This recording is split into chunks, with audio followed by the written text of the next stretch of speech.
অধীনস্থ কর্মচারীদের সাথে খবরদার খারাপ আচরণ করো না। যারা কর্মচারীদের সাথে খারাপ আচরণ করে, যারা মানুষের কাছ থেকে শ্রম নিয়ে কাজ করিয়ে টাকা দেয় না, কিয়ামতের দিন তাদের বিরুদ্ধে মামলা দায়ের করবে কে? কে করবে? হাদিসে কুদসি সাক্ষী বিষ্ণু ঈসা ইসলাম বলেন, আল্লাহ তাআলা ফরমান, আনা খাসমুহুম সালাসাতুন আনা খাসমুহুম ইয়াউমাল কিয়ামা। তিন শ্রেণীর ব্যক্তির বিরুদ্ধে আল্লাহ বলেন, আমি নিজেই কিয়ামতের দিন মামলা দায়ের করব। I will be against them in the day of judgment.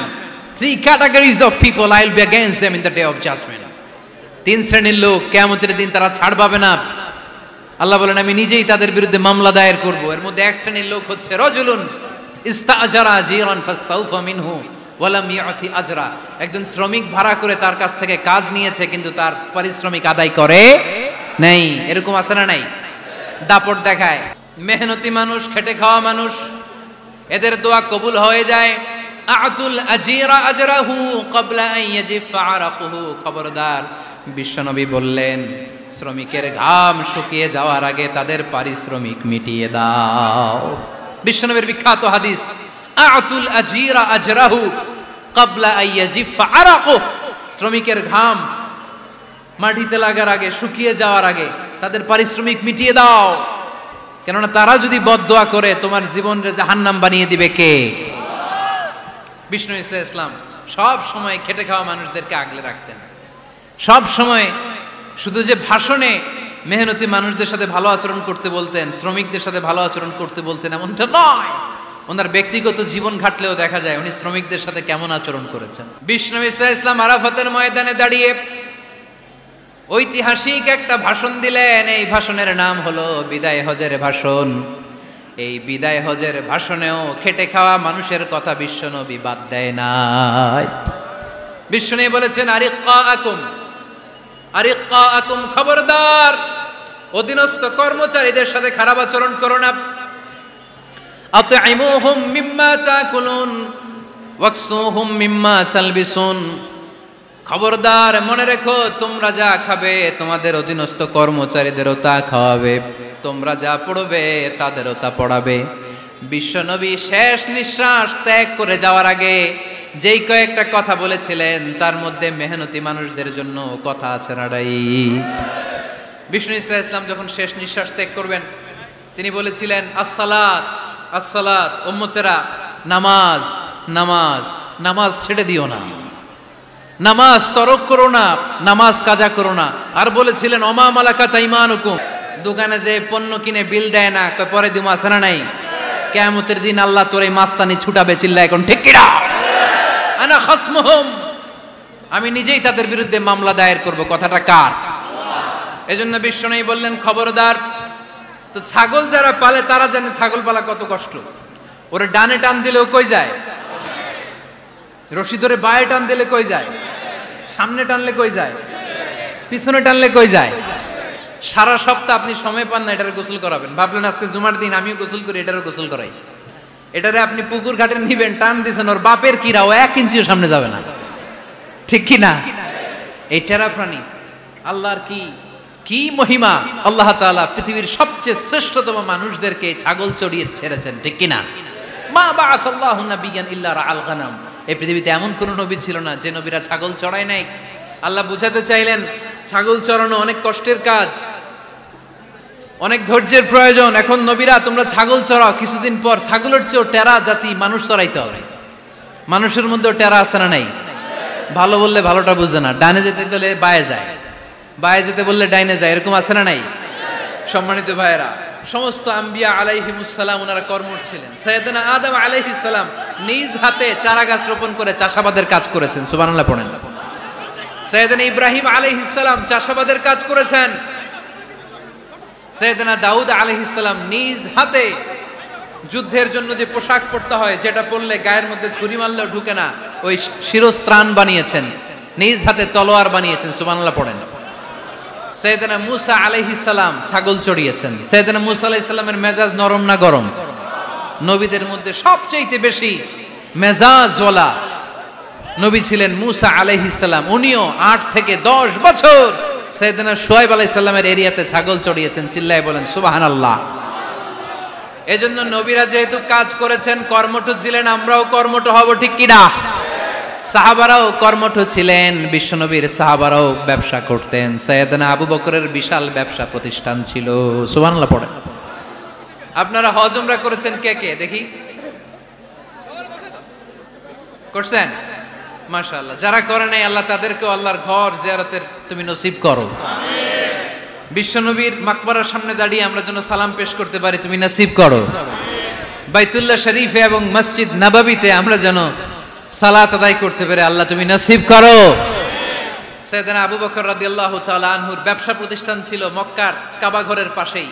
ওনার ব্যবসা প্রতিষ্ঠানগুলো যেখানে ছিল ঠিক ওইখানে সৌদি সরকার এখন শপিং মল বানিয়ে দিয়েছে, মাতজার আবু বকর।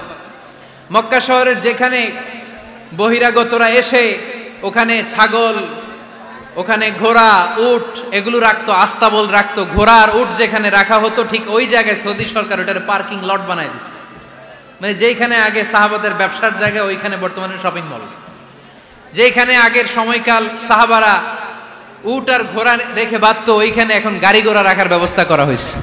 সাইয়েদনা আবু বকর অনেক বড় ব্যবসায়ী ছিলেন। ওনার নিজ টাকা দিয়ে হাবাসা থেকে আসা সাইয়েদনা বেলালকে তিনি 20,000 স্বর্ণ মুদ্রা দিয়ে উমাইয়া ইবনে খালাফের কবল থেকে তিনি মুক্ত করেছেন। সাইয়েদনা উসমান যুন্নুরাইন বড় ব্যবসায়ী ছিলেন। নিজের টাকা দিয়ে মদিনার মুসলমানেরা পানি খেতে পারে না, বিইরে রুমা নামে একটা কুয়া ছিল, এই কুয়ার মালিক ছিল ইহুদি। মুসলমানেরা পানি খেতে গেলে এসে বকা দিত, পানি খেতে দিত না। বিশ্বনবী বললেন, আমার সাহাবীদের মধ্যে এমন কি কেউ নাই নিজের অর্থায়নে বীরে রুমা কিনে মুসলমানদেরকে দিয়ে দিবে? সাইয়েদনা উসমান যুন্নুরাইন বলল, ইয়া রাসূলুল্লাহ, আপনার খেদমতে আমি হাজির। মুহূর্তের মধ্যে সাইয়েদনা উসমান যুন্নুরাইন নিজের অর্থায়নে বীরে রুমাটা কিনে মুসলমানদের জন্য সদকা করে দিয়েছে। তো ব্যবসা না করলে, কর্মঠ না হলে, উপার্জন না হলে সদকা করা যাবে? চিল্লায় বলেন, করা যাবে? সুনানে তিরমিজির বর্ণনা, বিষ্ণু ঈসা ইসলাম মক্কা থেকে যত সাহাবারা হিজরত করে মদিনায় এসেছে, মদিনাতে কোনো না কোনো সাহাবার সাথে বিশ্বনবী ভ্রাতৃত্বের বন্ধনে আবদ্ধ করে দিয়েছে। সুবহানাল্লাহ পড়েন। এজন্য মক্কা থেকে যারা এসেছে এদেরকে বলে মুহাজির। এদেরকে কি বলে? আর মদিনায় যারা ছিল এদেরকে বলে আনসার। এদেরকে কি বলে? আওয়াজ করে উত্তর দিবেন। মক্কা থেকে যারা এসেছে তাদের নাম মুহাজির, আর যারা মদিনার সাহাবী তাদের নাম আনসার। আজকে এই মাহফিলে লক্ষ্মীপুর এর বাইরে থেকে কারা কারা আসছেন দেখি?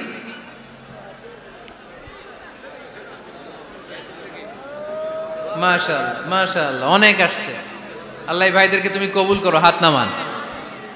এই যে লক্ষ্মীপুরের বাইরে থেকে যে ভাইরা আসছে তারা লক্ষ্মীপুরের মেহমান, ঠিক কিনা? মক্কা থেকে হিজরত করে যে সমস্ত সাহাবারা এসেছিল তারা ছিল মদিনার মেহমান।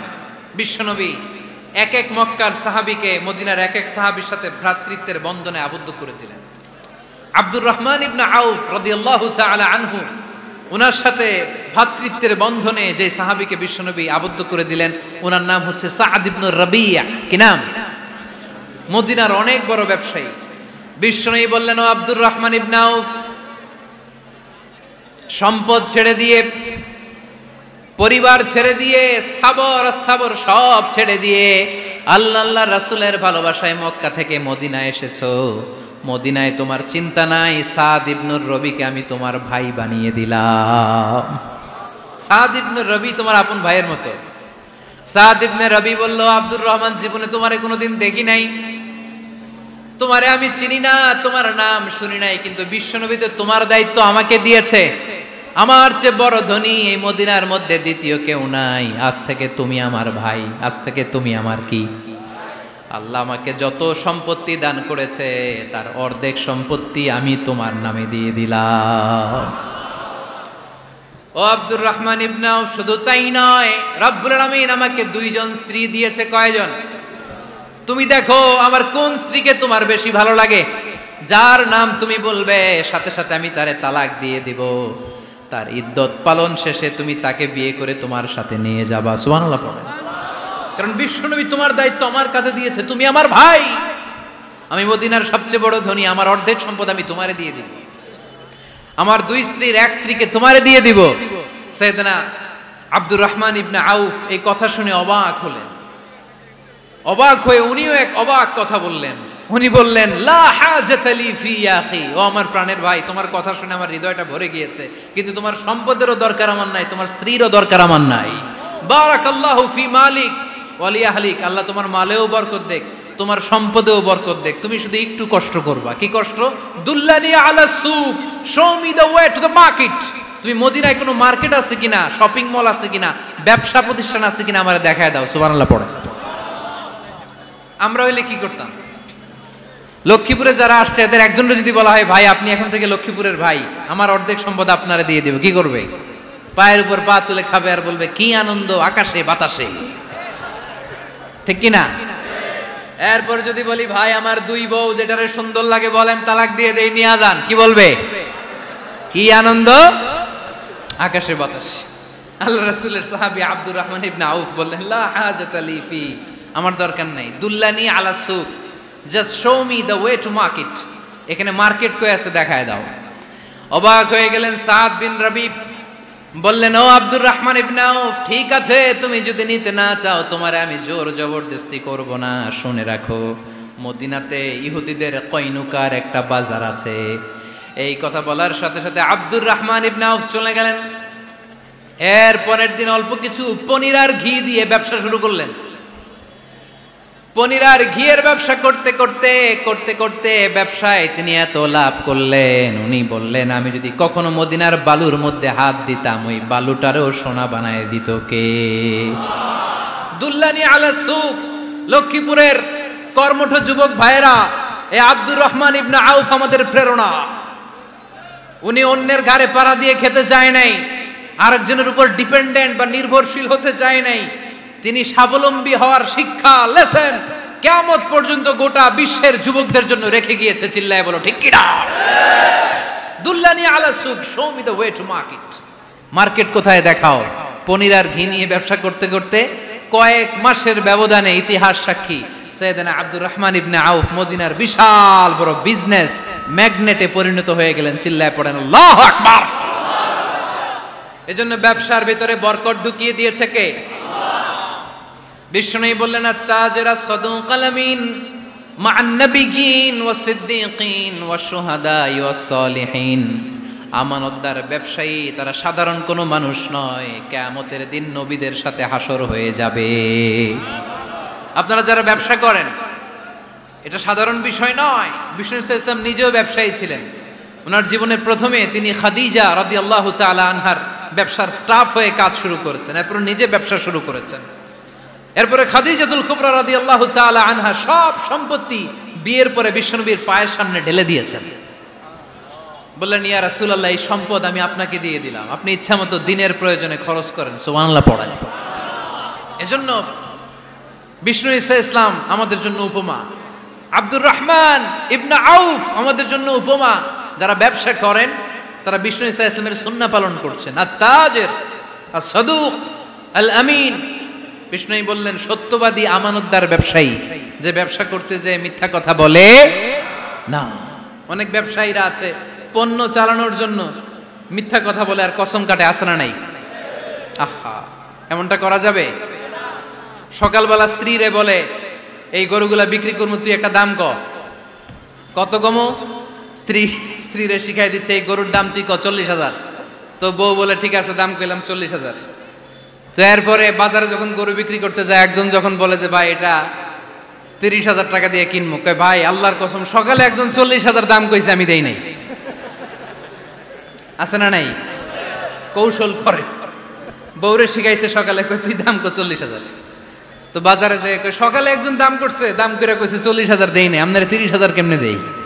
এরকম ডাকাইতে আছে না নাই? আলহামদুলিল্লাহ লক্ষ্মীপুরে এরকম লোকজন নাই। আরে নাই, আমি কই নাই, এরা কই আছে। লক্ষ্মীপুরের মানুষ খুব ধার্মিক, আমি জানি। লক্ষ্মীপুর, নোয়াখালী, ফেনী এই বেল্টের লোকজন খুব আল্লাহওয়ালা। এদের মধ্যে আল্লাহওয়ালার সংখ্যা বেশি, এখানে আলেম ওলামা বেশি, এখানে মসজিদ মাদ্রাসা বেশি। এই জন্য এই জেলাগুলোতে আল্লাহর রহমতও বেশি। আল্লাহ তুমি এই জেলার ছেলেপেলাদেরকে, এই জেলার লোকদেরকে তুমি কবুল করো, মা বোনদেরকে তুমি কবুল করো। সম্মানিত ভাইয়েরা, এজন্য আজকের মাহফিল থেকে আমরা যেটা শিখলাম সেটা হচ্ছে পরিশ্রমে কোনো লজ্জা আছে? আমরা কাজ করে খাবো, ঠিক কিনা? Never under estimate any job. যুবক ভাইয়েরা, লক্ষ্মীপুরের যুবক ছেলেরা শুনতেছ? এরকম আওয়াজ করতে হবে, কান খাড়া করে শোনো। Never under estimate any job. কোন চাকরিকে ছোট করে দেখা যাবে, whether it's small or big, you don't care. এটার কেয়ার করা যাবে না। ছোট্ট চাকরি পাইলেই ঢুকে যাবা, বড় অফার আসলে পরে ঢুকবা। এটা ছোট কাজ, এটা হোটেলের ওয়েটার, এটা ছোট্ট স্টাফ, এটা কেরানি না। কাজ কাজই, কাজের মধ্যে কোনো ছোট বড় নাই। খেটে খাওয়া মানুষকে বিশ্বনবী অনেক সম্মান করতেন। বিষ্ণু ঈসা ইসলাম খেটে খাওয়া মানুষদেরকে এত ভালোবাসতেন, বিদায় হজের মতো এত গুরুত্বপূর্ণ ভাষণও এই মেহনতি মানুষদের কথা বাদ যায়নি। সুবহানাল্লাহ পড়বেন না? দিনটা ছিল জুমাবার।